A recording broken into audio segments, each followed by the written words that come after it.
This is the Dating and Relationship Show with Laura Bilotta from singleinthecity.ca, Toronto's news. Today's talk, 640 Toronto. Welcome back to the Dating and Relationship Show, your number one source for navigating the complexities of modern dating and relationships. I'm your host, Laura Bilotta, founder of singleinthecity.ca. Online dating doesn't seem to be going anywhere these days, okay? How can you make it work for you, though?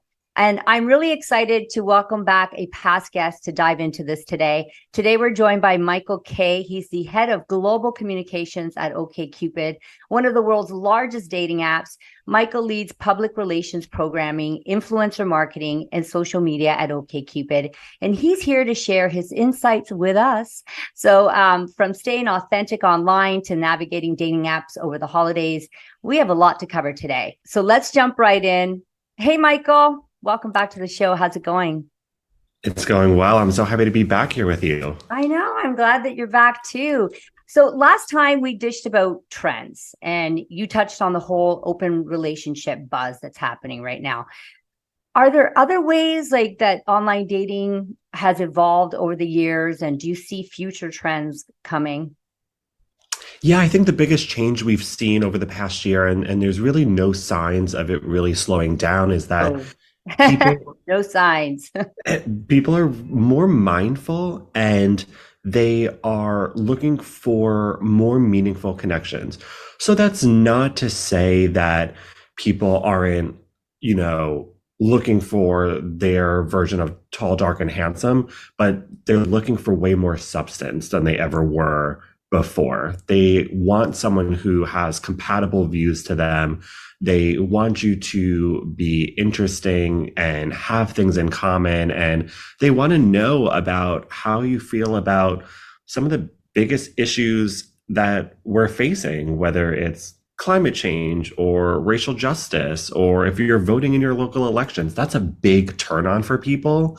And people are weighting that as much more of a priority than they have been 5, 10, 15 years ago, because OkCupid's been around for 20 years this January.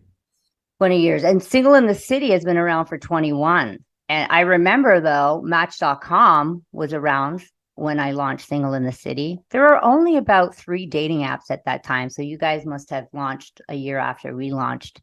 Yeah, but I'm really happy to see that people are looking for more connections that vibe with their personalities and future goals. I mean, that's a plus. I think we owe the pandemic to that, right? Like the pandemic had a lot to do with the shaping of online dating and what it is today. Would you agree with that?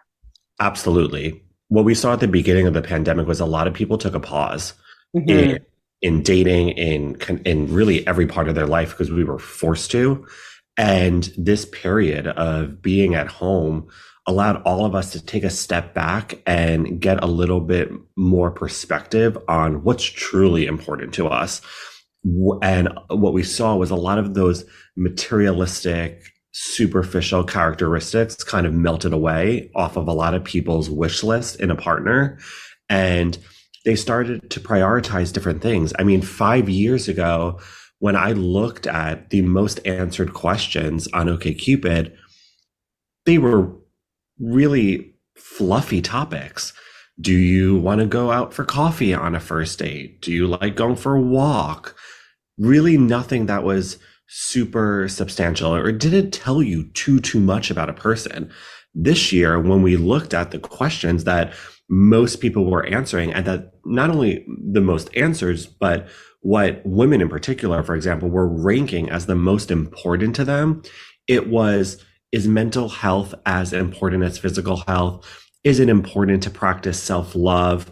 How are you pro-choice? Do you support marriage equality? They wanted to go a lot deeper with who they were matching with and who they were talking to on OkCupid. I guess they want to see and make sure that the person or the people that they're connecting with are actually working on themselves. And, they put a focus on personal growth, which I think is super important. Okay, now I'm going to say it, okay? But I hear so many people complain about online dating and dating apps and how it's such a waste of time, and they find it nearly impossible to meet somebody, okay? Now, because I give people advice about this. And I feel that most people aren't being intentional. And intentionality is absolutely crucial in online dating. So, Michael, how can individuals be more intentional in their approach, especially considering the potential for miscommunication in the digital space? Absolutely. Well, first, you have to be really open and honest in what you're putting out on your profile. So I always recommend people be honest about what's important to you. If you do not want children, great. There's so many people out there who don't want that either. Yeah. If you are not looking for marriage, that's okay. And if you want to be married tomorrow, we get it. So be really honest about what you want in a partner, what you want in a relationship. Otherwise, what's going to happen is you're going to attract people with different values who are looking for different things, and you're not going to make a connection with this person. A lot of people, and I always start with the profile because that's really the first step on all these apps. But a lot of people are putting into their profile what they think someone else is going to want to find in a partner. And sometimes that's not totally aligned with who they are and what they're looking for. And then they're complaining about the matches that they're seeing, but you're getting matches based on what you're putting out there. So you have to be really mindful about that. And then I also remind people that when we go to a new school for the first time, when we go to a college, it's really hard to make new friends. You have to put yourself out there constantly and have conversations and meet new people. And when we're applying for jobs, you don't just apply to one job and get that job and you're there for the next 40 years. You're applying to hundreds of jobs. Sometimes you're going on dozens of interviews. Everything in life is work, and dating is work too. So you can't go into this thinking, I'm going to download a dating app. In a couple of hours, I will have all these matches. I'll meet someone and it's over and done with. It can happen though. It actually happened to me. So I will say that it worked for me. Yeah. Awesome. I am still dating. The first date I ever went on Tinder almost 10 years later. So wow, congrats. I'm here to say online dating works. It does work. You do have to put work into it, and you have to be checking in on your dating app. Sometimes people will create a profile, they'll match with all these people, and then they forget about it for days or even a week. And you need to stay on top of it. You need to be creating conversation, fostering conversations, nurturing them, and eventually when you're feeling safe, move off the app, make dates in person and continue on with in-person connections. Or you can make a date online. That could be your first date too. If you don't absolutely. That's what I did. Someone right away. Yeah. Right. That still sticks. It's not just a pandemic thing. I think you need to also take a deep dive into what you're looking for and who you are as a person. And also, I find that so many people waste so much time on the wrong people. So if someone tells you that they're not looking for anything serious, don't waste your time with that person. Don't think you're going to change their mind. Most people will be honest with you up front about those type of things, especially men.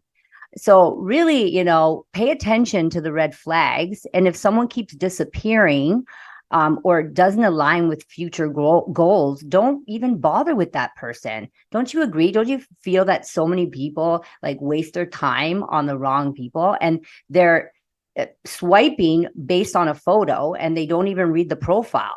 Take your time. I completely agree. And you have to remember that in the beginning stages, the first time you're talking to someone or the first time you're dating someone, in many ways, that should be the easiest, lightest part of this journey with them. So if you're struggling right from the get-go, probably a red flag. Yeah. Okay, guys, it's time for a stop. For a quick break, we're going to continue our conversation with Michael Kay from OkCupid right after the break.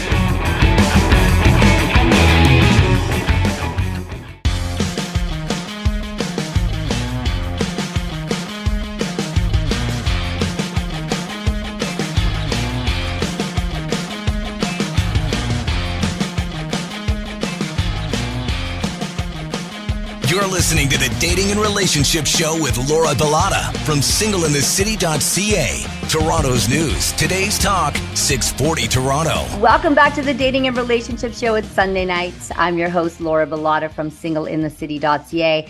And we're here today with our special guest, Michael Kay from OkCupid. And we're chatting about online dating in general, and we've got so much to cover. So let's continue our conversation.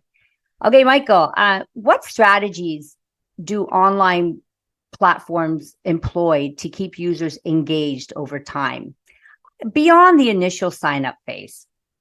Yeah, so for us on OkCupid, we really try to keep people engaged and having conversations through our in-app questions, which we hope help people find other matches that are more compatible with them. But these questions also serve as conversation starters, because what we hear time and time again from people is, I really struggle with figuring out what to open with on the app, and I don't know how to craft like a meaningful first message, and sometimes I don't know what to talk about. I feel a little bit awkward. So we use our matching questions. We have thousands of them in the app, and we use that as a way for us on the product side, our algorithm, to show you people that you have a lot in common with, but also to give you ideas of opening conversations or just conversation starters once you've already started talking to them. Are they AI based?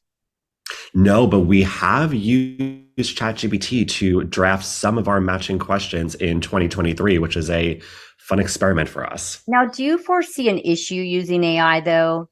Because I can see a lot of people that don't know how to have conversations using AI. And then when they meet up with the person, you get a totally different person. This person doesn't know how to communicate. I can see that being a problem.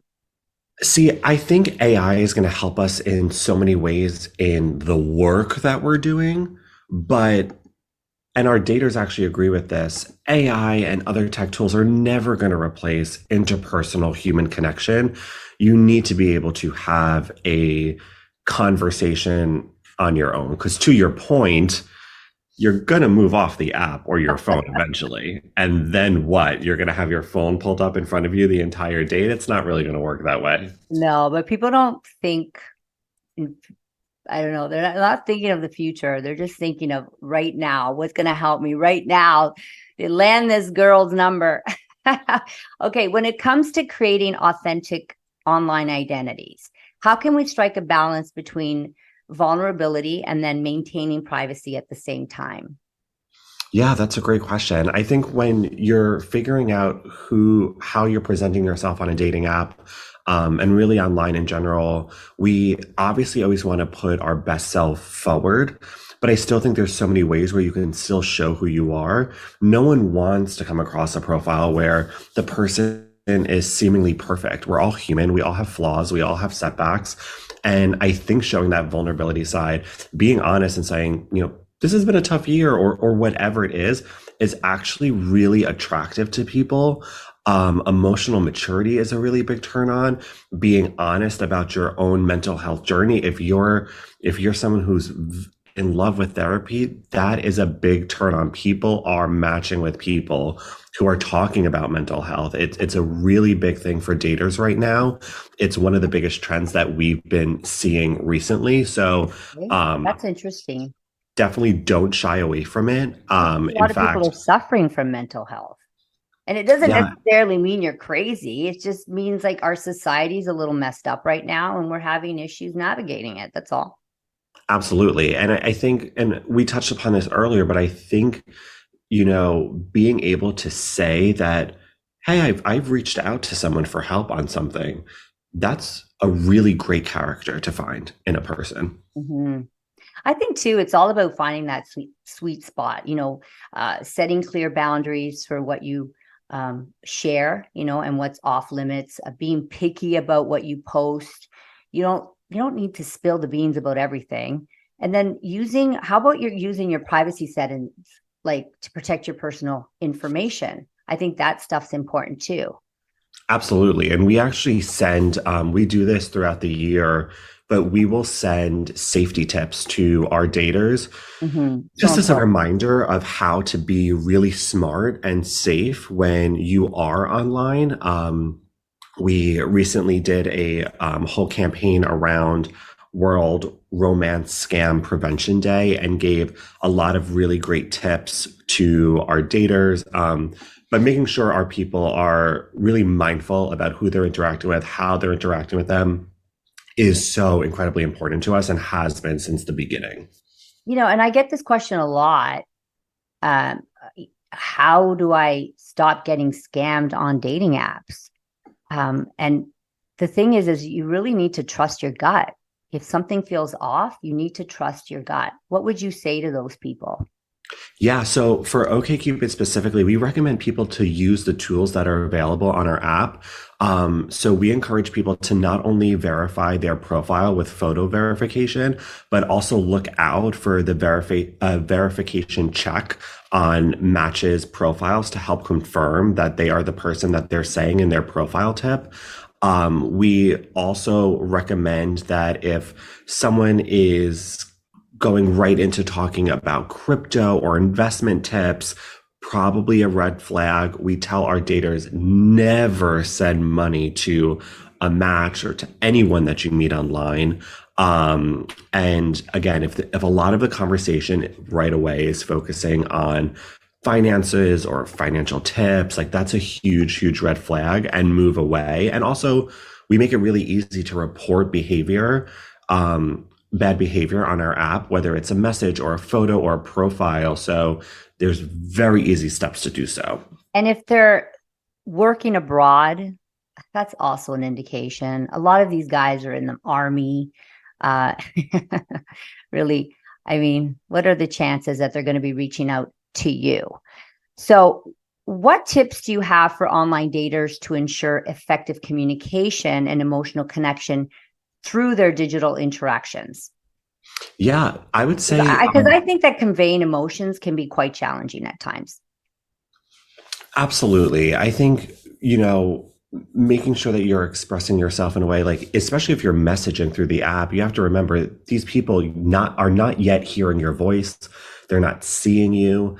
I always recommend using punctuation and emojis to really support the excitement that you're trying to convey through a message. It also really helps show your personality. Don't be afraid to get goofy or have fun in your messages. It doesn't have to be so serious. It doesn't have to feel like a job interview right off the bat. And just keep asking questions. That's one of the most important or the most popular icebreakers to our daters. The majority of our users agree that it's better than a simple introduction or a joke or even mentioning something on their profile. Just start asking people questions. Okay, so yeah, I like all that. You need to be yourself. What about emojis though? Because you mentioned emojis. Are emojis our friends? And how should we be using them? Because I think there can be such a thing as overkill. Well, how would you suggest people use emojis? I think they're our friends, but I think they should be complementary to our words. I don't think they should replace our words. So if you're talking to someone and with every question they're responding with an emoji, there's no substance there. But if you're saying you have a whole little story or a few sentences and you're ending with an emoji, great. We love that. Which ones are the most popular? I'm assuming the heart, the fire sign. What would you say? Yeah, we're seeing a lot of smileys, heart with smileys, a lot of those like lovey-dovey type of emojis. Hand waves are popular. What's your favorite? Depends on the conversation, but I do love a like fun smiley emoji. Like not your basic smiley emoji. Depends on my mood. Could be a melting smiley emoji if I'm really tired on a Friday night or whenever it is. But I do love a smiley emoji. I love it. Me too. Okay, stay with us, guys. We're going to continue our conversation with Michael Kay from OkCupid right after this short break.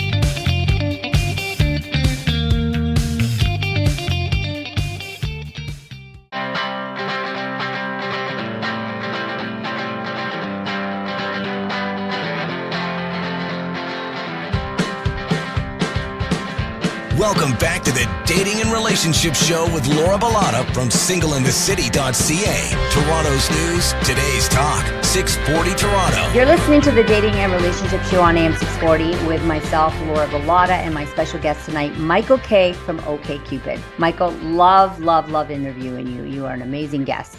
And you always give us such insightful information about online dating, the stuff that people want to hear and they don't get to hear from professionals like yourself. So thank you so much for being here. It's always so fun being here. Okay, with attention spans being very short in the online dating world, I've seen how quickly people swipe, okay? Like really, really fast. It's like, slow down. How can one make a lasting impression with their profile and break through that noise of countless online profiles? So basically, how can someone make their profile stand out from the rest and be noticed? Well, I would start with your photos because, to be honest, that's what's going to grab people's attention first. A killer It's photo, guys. A killer photo. It's the biggest part of your profile. So start with your photos and use something that's going to grab someone's attention. So an example I'll give is if someone's looking at 25 profiles in a row and they're all 25 different people and every person has a selfie photo, it's going to start to blur together in their mind. But if they come across someone who is at a Taylor Swift concert or at a popular vacation destination, that's something that's going to make people stop and register and want to see more, especially if it's something that they love as well. If they're also a Swiftie, or they might have either gone to that vacation destination, or maybe it's on their to-go list or to visit list. So always use your photos as a way to tell a story about who you are, grab someone's attention, and they're also conversation starters. Yes, but don't highlight the background. You should be the highlight in that photo. Absolutely. And while we're on photos, let's ditch the multiple group shots. That is not helpful for or with the X anybody. crossed out. I hate those. With the X, no longer. Yeah, we don't want that either. No, we don't want that. And when it comes to words, I would say keep it snappy. People don't have time for a novel. Maybe highlight the coolest things about yourself, what makes you tick. Maybe throw in a fun fact about yourself. Anything else that you want to throw in there? I know humor is a big one, but not everybody's funny. How should we go about that? You're not funny. You want to inject some humor into your profile. How do we do that? Yeah, to your point, like not everyone is funny, or not everyone has the same sense of humor, even if you are funny. But for your summary or the prompts that you're filling out on your profiles, I think the easiest way to make the most of that space on your profile is give something that people can react to. So if you're not funny and you're struggling and you're like, do I open with a joke here? You don't have to be funny. That's totally okay. And sometimes people's humor is more in that face-to-face interaction anyway. So for your summary or prompts or whatever you're filling out, I always tell people, like, make a quick list, because that'll give something that people can respond to. And what I mean by that is, if you're an avid reader, maybe throw out a few books that are on your to be read list. Or if you love music, talk about what you just saw on your Spotify Wrapped that just came out. And that'll tell people a little bit more about you, what you're interested in, what your hobbies are, but it also gives them something to react to. I can then say, oh my God, did you read their last book? Or wait, that was my top artist on Spotify Wrapped as well. Yeah, I love it. And try to be positive at all times and try to mix it up too. Update your profile, add new pictures, keep it fresh. I love that you just said keep it positive, because that's a thing we see all the time. We actually looked at the data. So you don't want to list out reasons for people to pass on you, because they're going to do that if they see that. We on OkCupid actually see that profiles with terms like pass on me if and don't like me if actually get fewer messages, conversations, and contact exchanges than those who don't. It's just really common sense. It's so much better to be positive in your profile and list out the reasons why people should like you. I see a jaded person. When I come across profiles like that, I'm thinking, what has this person gone through? And they're not over it.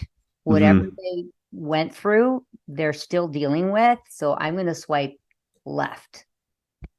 But there are people that will swipe right because he's cute or she's cute or pretty or whatever, right? Just don't waste your time. That is one of the secrets to online dating and making it work for you, is to stop wasting your time. Because when you do waste that time, Michael, right, you get burnt out. And then you're like, this sucks. Online dating sucks. It doesn't work for me. Yeah, but you are the issue, not online dating. Yeah, I mean, and everyone, like I always tell people, if you're getting dating app fatigue and you need a moment from dating, take a break. Take That's a break. totally great. We're going to be here forever. So if you need a week off, a couple days off, a month, whatever it is, you have to be in the mindset to be dating, because if not, you're going to only project negativity and it's just going to be a bad experience for everyone involved. Hmm. Okay, sending messages. Let's get back to that. How do we do that properly? How do we start a conversation that gets noticed? Just a quick tip. Yeah. So again, our one of the most popular like first messages that people are looking for is simply asking a question.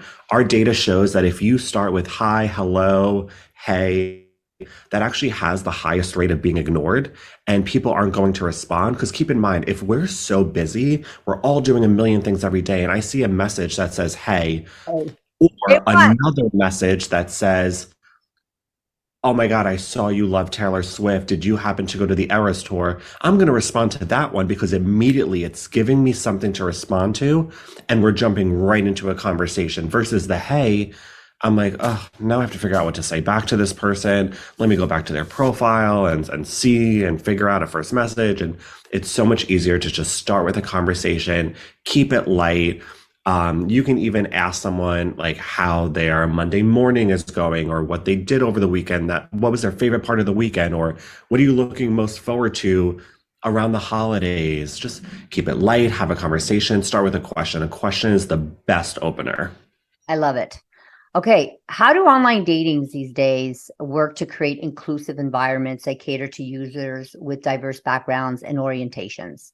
Absolutely. So that's really important for us at OkCupid, and it's been important since we launched. So one thing that we do is for our questions, for example, we have questions specifically created for LGBTQIA plus people. And even with that, under that umbrella, if you're gay, you will see some questions. And if you're bisexual, you'll see other questions. Or if you're a lesbian, you'll see other questions, and so on and so forth. So we really tailor our questions to create a very inclusive environment. We also address really important issues through our questions, like racial justice, gun control, education reform, because we know people are having these conversations and they want to know how their match might feel about these topics. And then we also have questions in over 30 countries around the world, because I mean, we have daters in well over 100 countries, and we want to be mindful and we want, if you're dating on OkCupid in Israel, we want you to feel like this app was created for Israeli daters. Or our daters in Germany, we want them to feel like this was an app created for German daters. So we use our product to cater to a lot of different groups of people. And beyond our questions, we've always created tools for people who are in open relationships to date more easily on OkCupid, people who are polyamorous.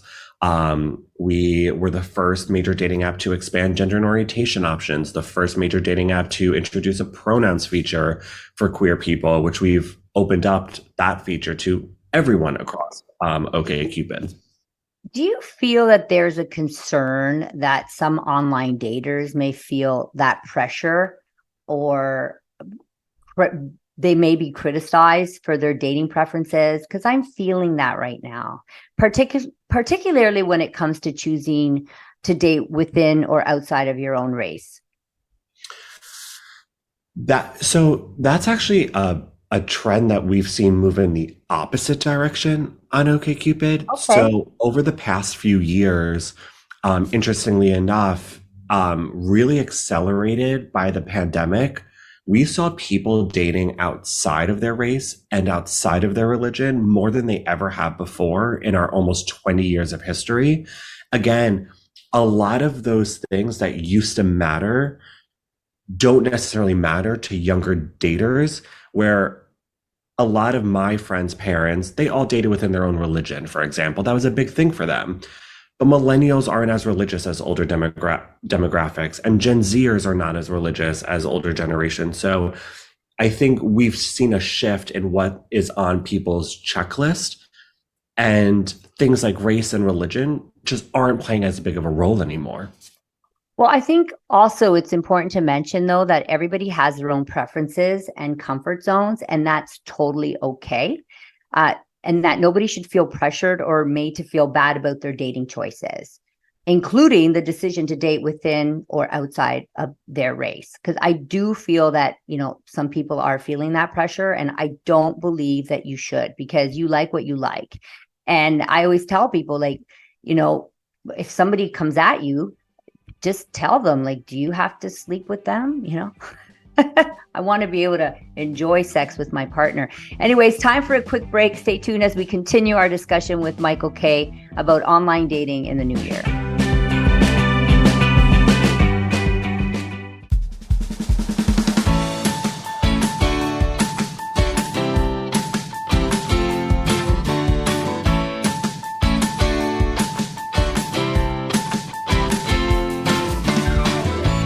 You're listening to the Dating and Relationship Show with Laura Bilotta from singleinthecity.ca. Toronto's news, today's talk, 640 Toronto. Welcome back to the Dating and Relationship Show. I'm Laura Bilotta, and we're here with Michael Kay from OkCupid tonight, discussing the things that you need to keep in mind for better online dating success in 2024. Yikes. Sounds weird to say 2024. This year, it just flew by. It did. I can't believe we're already in the holidays. I know. Okay, so with a little research, I found some information that states that the first Sunday in January, except for New Year's Day itself, always brings this huge surge in activity because people have more free time again after Christmas and the New Year. Does that sound about right? Absolutely. We call it Dating Sunday or Single Sunday. And basically, throughout the entire year, Sunday afternoons and evenings are actually the most active times we see on dating apps every single week. But that first Sunday of January after New Year's is our Super Bowl. It is when you see just unprecedented activity and engagement on the app. We're past New Year's, and so many people are like, I am not going through another New Year's Eve single again. I want someone. They're getting their gym membership. They're getting their dating app membership. They are working on themselves. New year, new them. Yeah. Now, what about the days leading up to Christmas? People are super busy with parties, family stuff, you name it. And then finding that time to chat or meet somebody online might be tight. But there's that pressure that some people experience to find the special person during the season. What advice do you have for those people when navigating the dating apps? They want to be on them. They're a little busy. What do you think? I think the holidays are the best time to be on a dating app because we're out of work. We are not in our office every day. It gives us, we're running around going different family and friend holiday parties, but you have a lot of free time to be at home and maybe update your dating profile, swap out some old photos and add some new ones and maybe change some of the prompts that you responded to or update your summary section. This is like a great time to work on ourselves and our dating profiles. I love it. I love it. What about those people that are just home for the holidays or they have more free time and they're just looking for that holiday romance? I always say be upfront about it. So I'm assuming that you're going to agree with me. How should people communicate this? Yeah. Is it something that they put on or write out on their profile, or what do you think?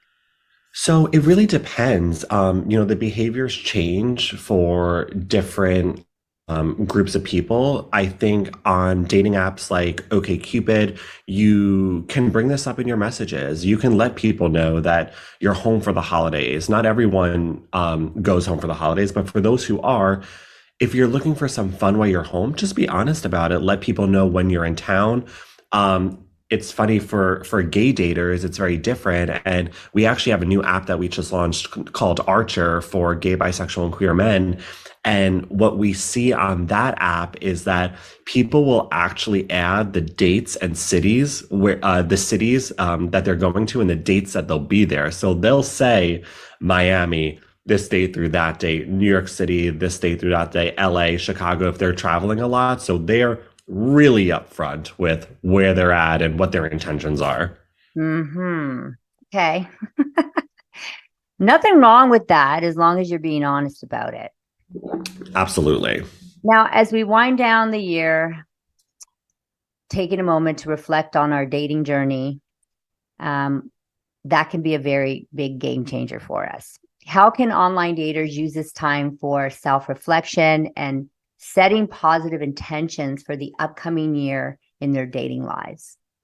Yeah, there's actually, I have a friend who she writes down notes from all the dates that she goes on.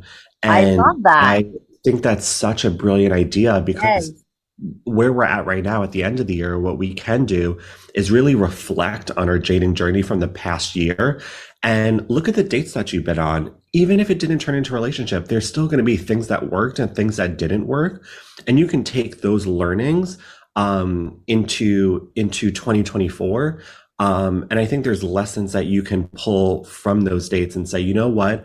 This type of personality didn't really work well for me. And maybe think about what you're doing that attracts that type of personality. Look at dates that you had a really good time with. Maybe find some commonalities between some of those people, and maybe that goes into how you're matching with new people in 2024. But I always like to reflect on, what just happened and pull as many learnings out as you possibly can. I love all of that. I love what your friend is doing, taking the highs and lows, things that worked, things that didn't work. Did you learn something new about yourself? Any patterns that you noticed? And set positive intentions for the next chapter, the next year.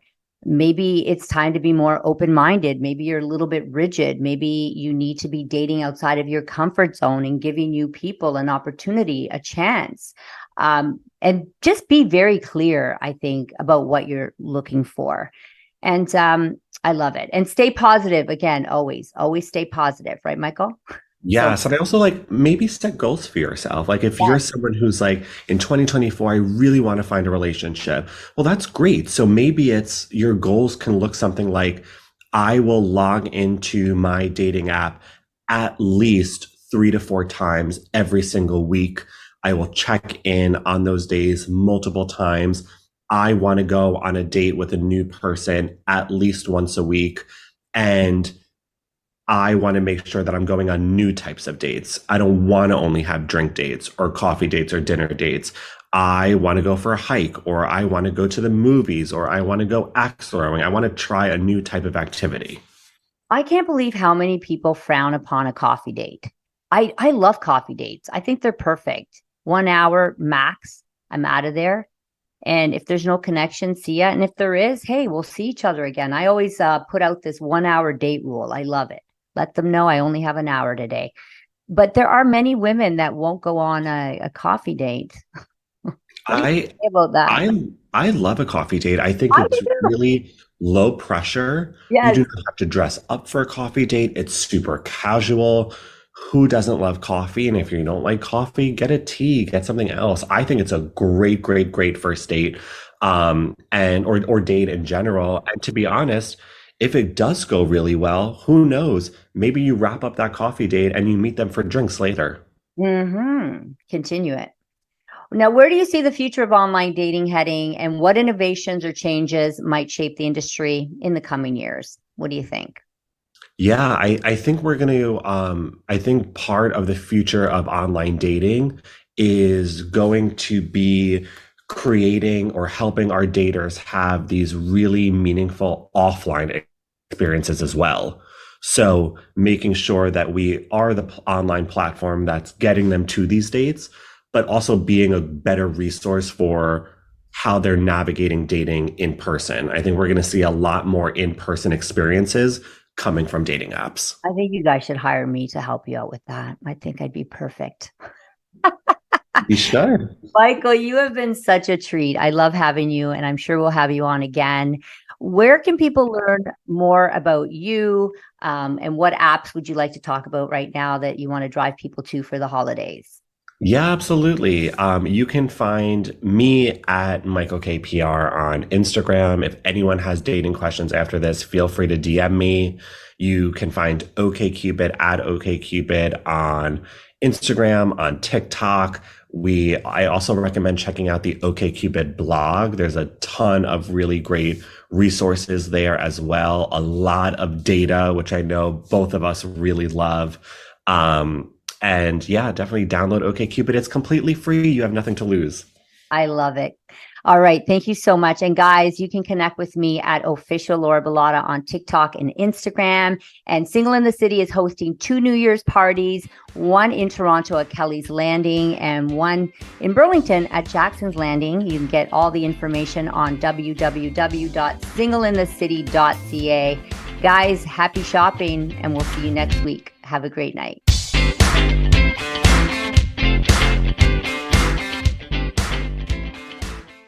For most of us, crime is something we see on the news. We never think it could happen to us until it does. Loved ones are gone, and for the survivors, the scars will never heal. I'm Nancy Hixt, a senior crime reporter for Global News. And on this season of Crime Beat, I'll take you inside some of the most serious crime stories I've covered. Season 6 of Crime Beat is available now on Spotify, Apple Podcasts, Amazon Music, and all podcast platforms.